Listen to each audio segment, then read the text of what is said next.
제가 방금 봉독해드린 오늘 이 본문은 이렇게 시작합니다. 1절 상반절.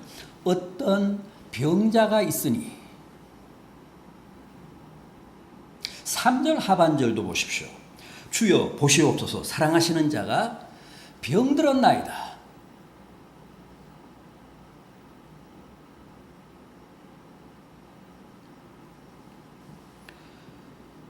여러분, 실은 이게 오늘 우리들의 처지고 오늘 우리들의 현실 아닙니까? 그렇지 않습니까? 주여 보시옵소서. 여기 병자가 있나이다.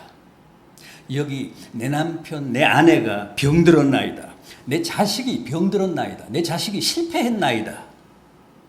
보소서. 여기 우리 사회가 병들고 주께서 사랑하시는 우리 교회가 병들고 우리 나라가 병들었습니다.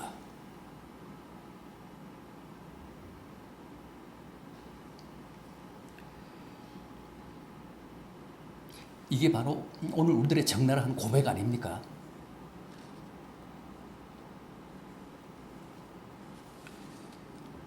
우리는 다 병들었고 실패했고 시리와 좌절에 빠진 게 사실입니다. 그런데 오늘 이 본문에는 우리가 결코 그냥 지나쳐 볼 수 없는 몇 가지 중요한 모순이 있습니다.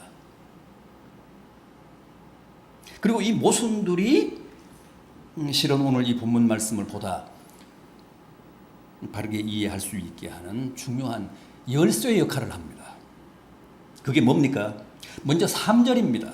주여 보소서 사랑하시는 자가 병들었나이다. 이 말씀 어떻게 생각하십니까? 주께서 사랑하시는 자가 병들었다? 말이 됩니까? 모순 아닙니까? 주께서 사랑하시는 자면 병이 오다가도 피해 가야죠. 주께서 사랑하시는 자면 병이 들었다가도 신속하게 나아야죠.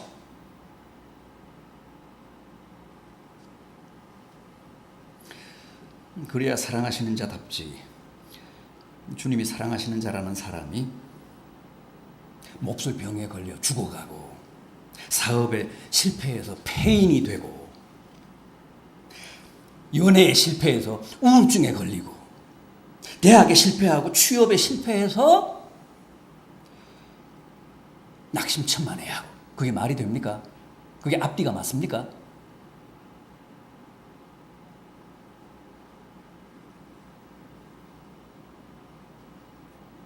오늘 이 본문이 주께서 사랑하시는 병든 자라는 사람은 누굽니까?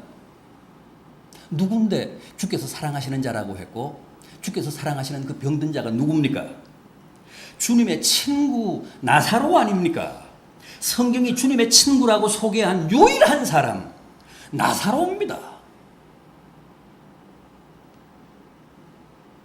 3절에서 주여 보시옵소서 사랑하시는 자가 병들었나이다 라고 한 것은 나사로의 두 여동생인 마르다와 마리아가 한 말이고 또 본문 5절에서 예수께서 본래 마르다와 그 동생 그 나사로를 마르다와 그 동생과 나사로를 사랑하셨다고 한 것은 주님도 실제 그들을 그렇게 사랑하셨다는 말씀입니다.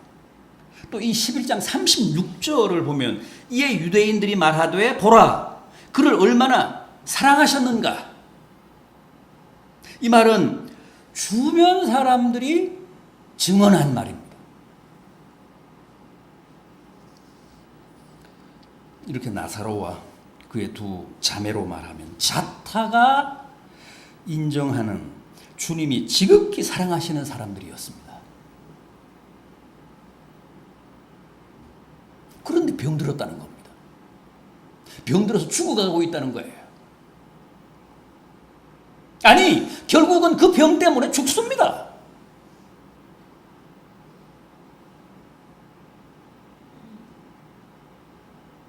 젊은 나이에 아직 결혼도 안 했는데 연배가 주님하고 같은 30대 초반인데 요절했다는 거예요. 11절 나사로가 잠들었도다. 14절 나사로가 죽었느니라. 죽었습니다.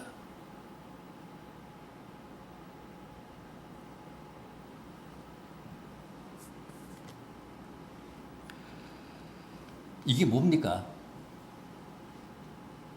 주님은 왜 사랑하신다고 하면서도 우리에게 이런 모진 아픔과 질병과 실패와 좌절과 시련을 겪게 하시는 겁니까?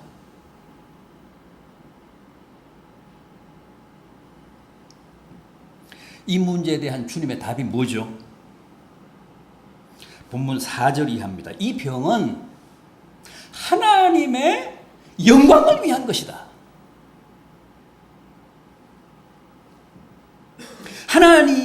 하나님의 아들이 영광을 받게 하기 위한 것이다.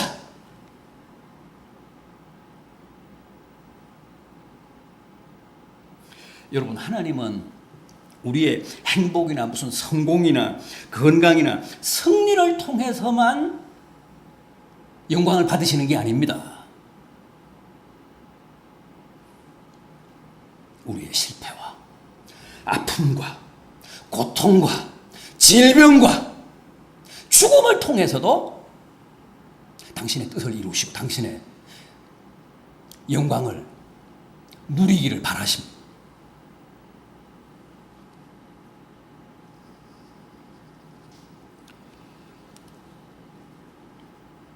실패를 통해서도 부채의 병을 통해서도 내 사랑하는 사람의 죽음을 통해서도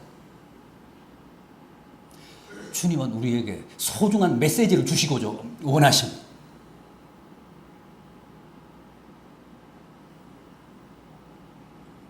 길가에서 구걸하던 한 소경을 보며 제자들이 주님께 물었습니다. 누구의 죄 때문입니까? 주님이 뭐라고 하셨죠? 누구의 죄 때문이 아니라 하나님의 영광을 위해서다. 하나님의 일을 위해서다. 하나님의 뜻을 위해서다.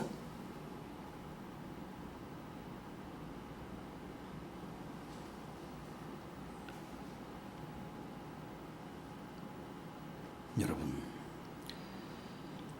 아프고 병들고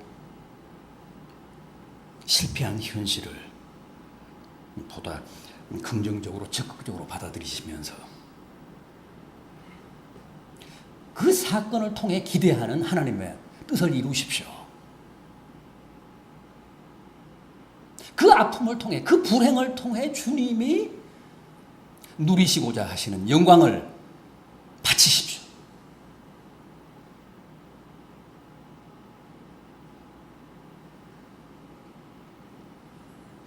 형통하고 행복하고 성공한 현실뿐만 아니라 병들고 고통스럽고 아픈 현실을 통해서도 주님의 기대에 부응하십시오. 하나님을 영화롭게 하십시오. 그게 진정한 그리스도인입니다.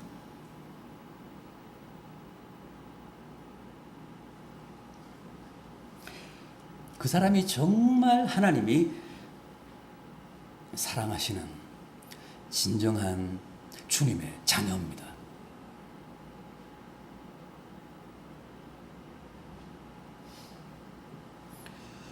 다음은 5절과 6절을 보십시오.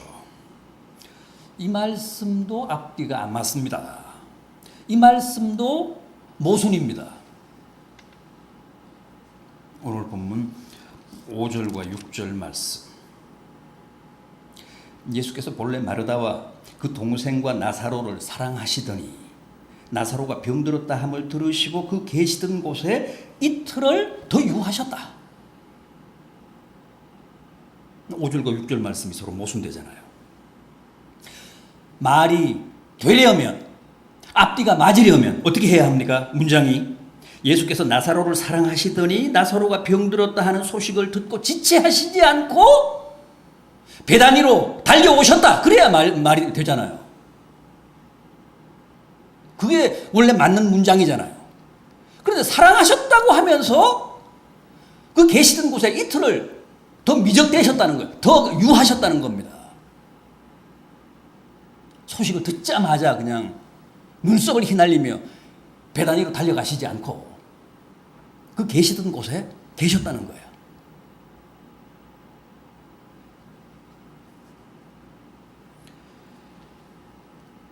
그래서 결국은 나사로가 죽습니다. 그러자 이제 유대로 가자 그러십니다.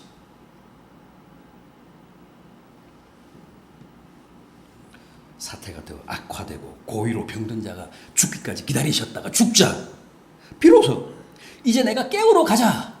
내가 깨우러 가노라. 이런 부분이 참 우리를 답답하게 하죠. 예수 믿으면서. 내가 어떤 변을 겪었습니다. 지금 당하고 있습니다. 살려주십시오. 보십시오. 내가 병들었습니다. 내가 죽어갑니다. 그러면 잽싸게 나 여기 있다 그러고 주님이 나타나셔야 되는데 그러지 않습니다.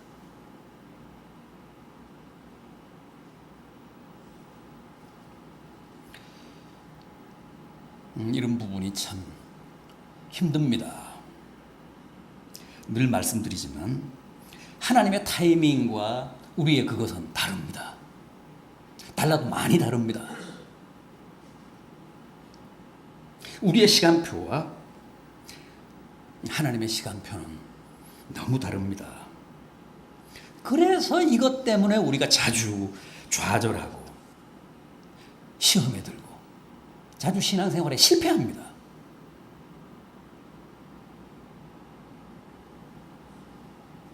그렇잖아요. 아무리 하나님을 믿고 기도하고 주님께 기대를 건다고 해도 모든 게 아직 사람이 살아있을 때 얘기입니다.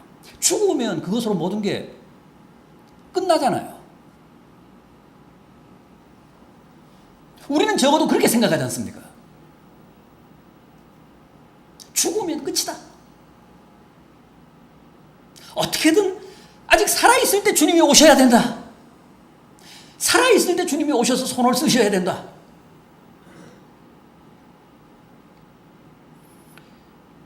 그게 우리의 시간 개념입니다. 그게 우리의 시간표입니다. 그런데 본문 11절을 보면 주님은 아닙니다. 이렇게 말씀하십니다. 내 친구 나사로가 잠들었도다. 그래서 이제 모든 게 끝이다가 아니라 이제 내가 깨우러 가노라. 이제 내가 일을 시작한다.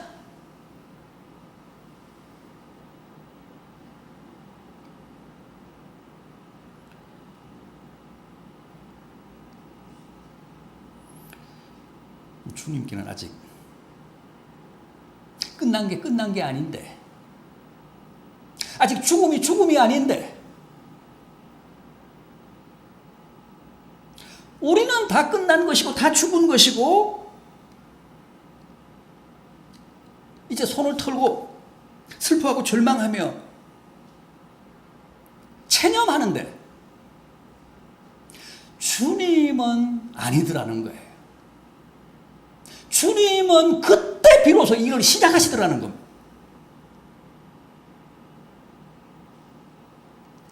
그러니 얼마나 이게 우리의 시간과 하나님의 시간이 다릅니까? 하늘과 땅 차이입니다. 어떻게든 살아있을 때 주님을 모셔야 되는데, 살아있을 때 숨이 붙어있을 때 주님이 오셔서 손을 쓰셔야 되는데, 주님은 고의로 이틀을 더 미적대시다가 죽자, 이제 내가 일을 시작하노라, 이제 깨우러 가노라 그러십니다.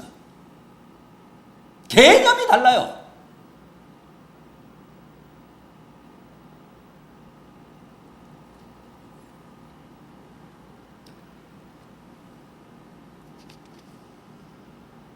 주님이 뭐라고 하셨죠?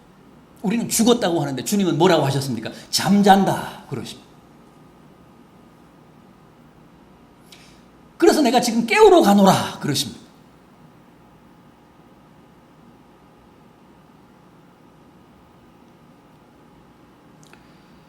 어쨌든 주님이 무덤에 장사된 나사로를 깨우시겠다며 뒤늦게 나사로의 마을인 베다니에 나타나셨습니다. 나사로의 두 여동생인 마르다와 마리아는 마음이 많이 상하고 주님에 대한 원망과 아쉬움이 가득합니다. 본문으로 11절까지 소개했습니다만 21절을 보십시오. 마르다가 예수께 여짜오되 주께서 여기 계셨더라면 내 오라비가 죽지 아니하였겠나이다. 시험에 들어서 꼼짝도 하지 않고 방 안에 있던 마리아도 나중에 주님 앞에 나타나서 똑같은 말로 주님을 원망합니다. 32절을 보십시오. 마리아가 예수 계신 곳에 와서 배웠고 이르되 주께서 여기 계셨더라면 내 오라보니까 죽지 아니하였겠나이다. 주님이 원망스럽다는 거예요.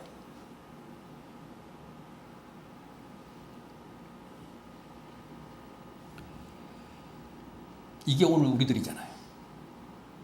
이게 오늘 우리들의 생각이고 우리들의 판단이고 주님에 대한 아쉬움이잖아요. 주님에 대한 원망이잖아요.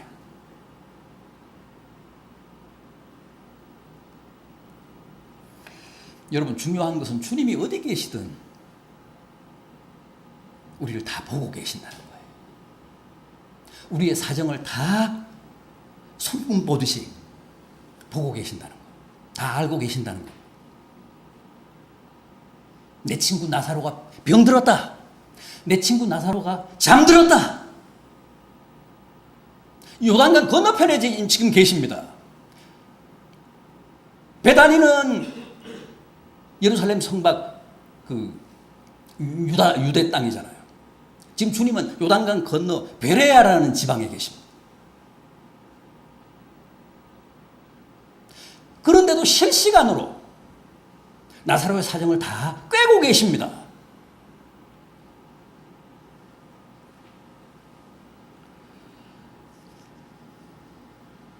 그걸 몰라서 실수로 장례를 치른 뒤에 베다니에 나타나신 게 아닙니다.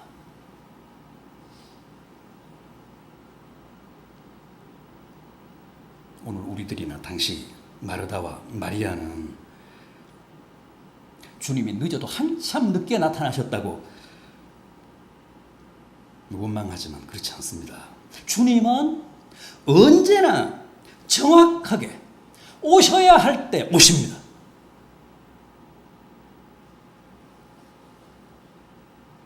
하나님이 예정하신 시간표대로 주님은 출몰 하십니다.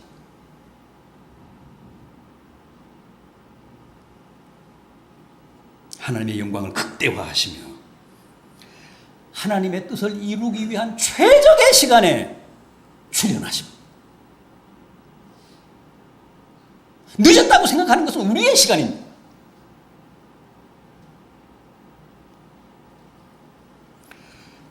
여러분, 주님께 우리의 시간표를 들이대지 마십시오.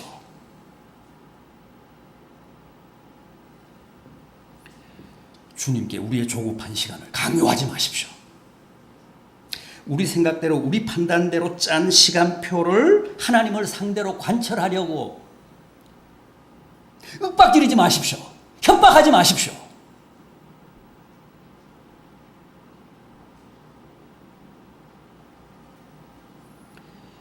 내가 세운, 내가 만든 시간표대로 내 병을 고쳐주시지 않고 내 아픔을 치유해 주시지 않고 내 문제를 해결해 주시지 않는다고 마르다와 마리아처럼 주님을 원망하시거나 지레 좌절하지 마십시오. 그건 정말 유치한 신앙입니다.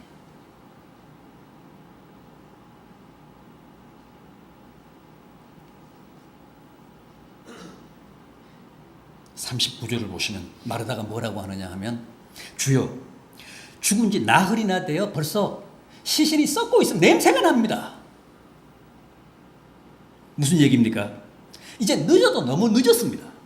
다 끝났습니다. 이렇게 늦게 나타나셔서 뭐 하자는 겁니까?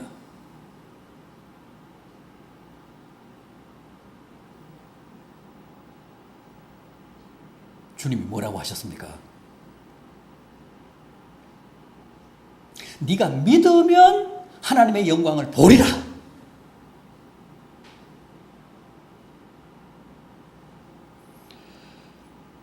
거듭 말씀드리지만 너무 늦었다거나 너무 이르다는 것은 다 인간의 시간 개념입니다.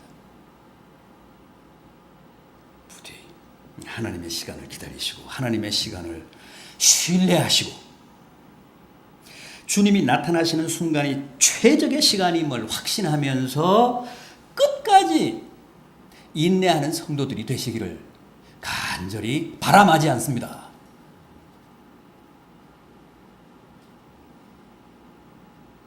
하나 더 있습니다. 11절 나사로가 잠들었도다 내가 깨우러 가노라. 죽은 사람을 두고 잠들었다 잠잔다 하신 말씀도 분명 모순이죠. 죽음과 잠이 같습니까? 그런데도 왜 주님이 죽은 나사로에 대해 굳이 잠잔다고 하셨을까요?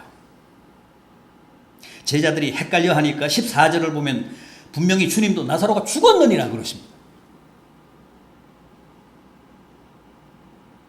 여러분 죽음과 잠은 어떻게 다릅니까? 죽음은 다시 깨어나지 못합니다. 그러나 잠은 마치 죽은 것 같지만 아침이면 잠을 털고 다시 자리에서 일어나잖아요.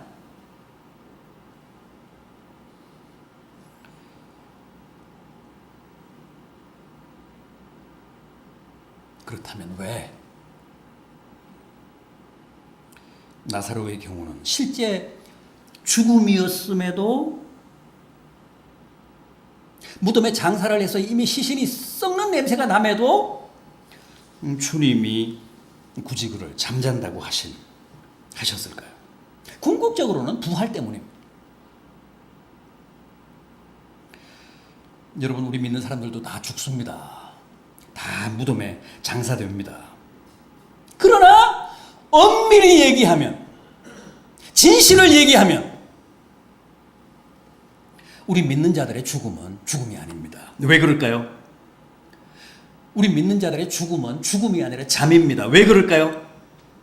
주님이 재림하시는 순간 천사들의 마지막 나팔과 함께 마치 잠에서 깨어나듯이 다 죽음을 털고 일어나 부활하기 때문에 그렇습니다.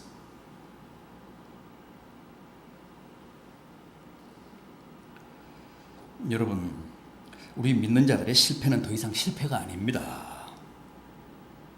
궁극적으로는 성공입니다. 우리 믿는 자들의 불행은 더 이상 불행이 아닙니다. 궁극적으로는 행복입니다. 축복입니다. 불행처럼 느껴질 뿐이지. 그게 다 내게 덕이 됩니다. 내게 요익이 됩니다. 축복이 됩니다. 은혜가 됩니다.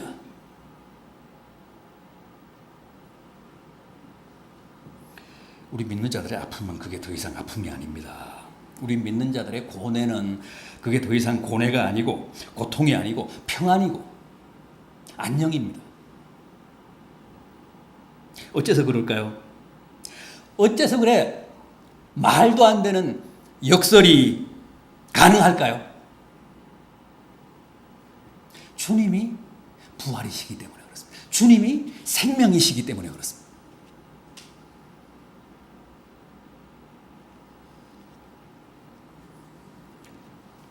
그래서 우리 믿는 자들에게는 그 모든 역설이 가능합니다.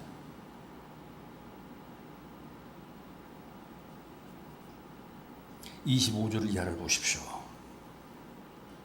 예수께서 이르시되 나는 부활이요 생명이니 나를 믿는 자는 죽어도 살겠고 무릇 살아서 나를 믿는 자는 영원히 죽지 아니하리라. 주님이 부활이시고 생명이시기 때문에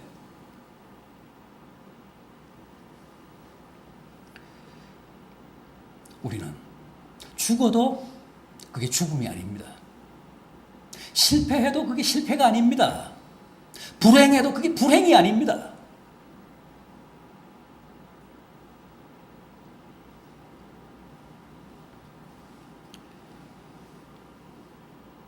사랑하시는 자가, 주님이 사랑하시는 자가 병들었다고, 실패했다고 너무 낙담하지 마십시오. 사랑하시는 자가 죽었다고, 무덤에 장사했다고 너무 절망하지 마십시오. 이제 우리에게는 죽음조차도 잠일 뿐입니다. 실패도 좌절도 결국은 성공일 뿐입니다. 우리를 사랑하시는 주님이 부활이시고 생명이시기 때문에 그렇습니다. 자, 그럼 이제 이런 모순들, 이런 역설들이 실제 우리의 축복이 되고 은혜가 되고 우리의 생명이 되고 부활이 되게 하기 위해서는 어떻게 해야 합니까? 주님께 나의 모든 사정을 고해야 합니다. 직접 하시든 오늘 본문의 마르다와 마리아처럼 다른 사람을 보내서 중보자를 통해서 호소하시든 주여 보시옵소서 사랑하시는 자가 병들었나이다 하고 주님께 고해야 합니다.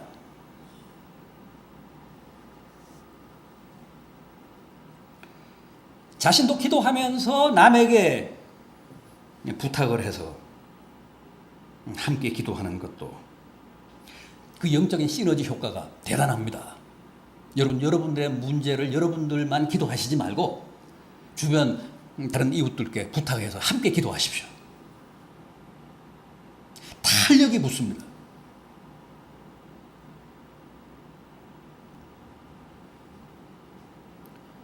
자기들이 직접 못 가서 마르다와 마리아가 사람을 보내서 중보자를 내세워서 주님께 자신들의 사정을, 자신들의 형편을 고했잖아요. 호소했잖아요.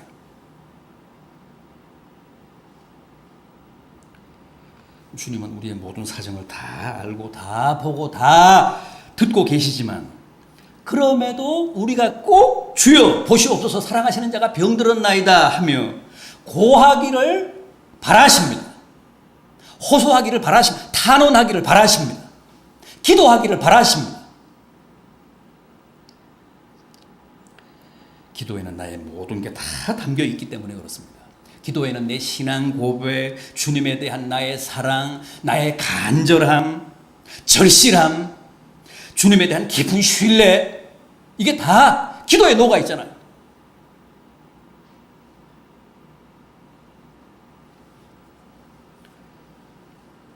그래서 꼭 우리의 필요를 다 알고 계시지만 우리로 하여금 기도하게 하신 다음에 은혜를 베푸십니다. 응답을 허락하십니다.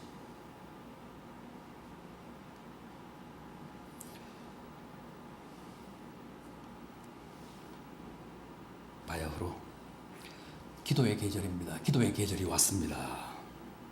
주여 보시옵소서. 당신의 사랑하시는 자가 병들었나이다 하는 여러분의 절절한 기도가 주님의 심금을 울리는 이 가을이 되기를 간절히 바랍니다. 다음은 믿음입니다. 무슨 믿음? 어떤 믿음요? 25절 이하 26절까지 다시 보십시오. 주님의 부활되심과 생명되심을 믿는 겁니다. 나는 부활이요 생명이니 나를 믿는 자는 죽어도 살겠고 무릇 살아서 나를 믿는 자는 영원히 죽지 아니하리니 이것을 네가 믿느냐?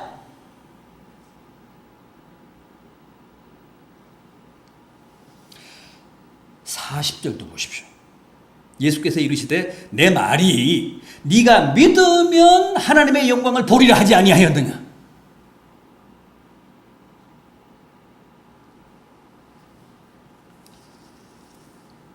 주님의 부활되심과 생명되심을 믿고 기도하는 겁니다.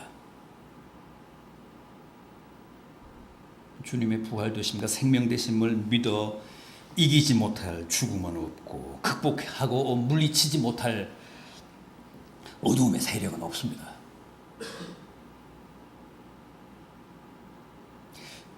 우리가 주님의 부활되심과 생명되심을 진심으로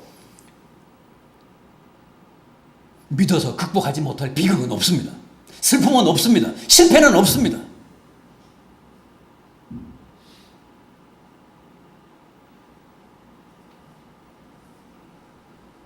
주님이 마르다에게 내가 믿느냐? 나의 부활됨과 생명됨을 네가 믿느냐? 라고 하시자 마르다가 즉각 주여 그러하외다 내가 믿나이다 그럽니다. 그때 비로소 주님이 나사로야 무덤에서 나오라 그렇게 불러내시잖아요.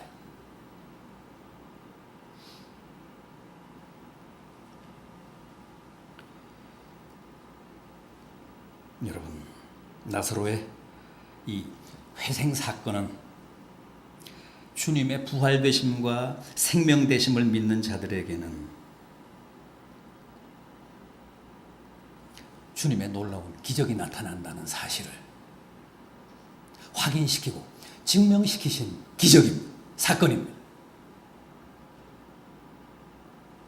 주님의 부활되심과 생명되심을 믿으면 죽어서 시신이 썩다가도 그 무덤에서 걸어 나옵니다.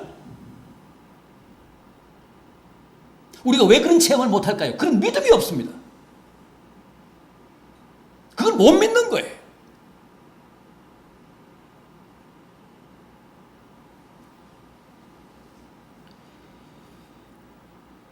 그저 내 눈앞에 놓인 현실, 그 피상적인 모습이 전부라고 생각하지 마시고 주님의 부활되심과 생명되심을 믿는 사람들에게는 죽음이 한낱 잠이요, 불행이 행복이요, 실패가 곧 성공이라는 사실을 믿으시며 승리하시는 복된 성도들 되시기를 진심으로 기원합니다.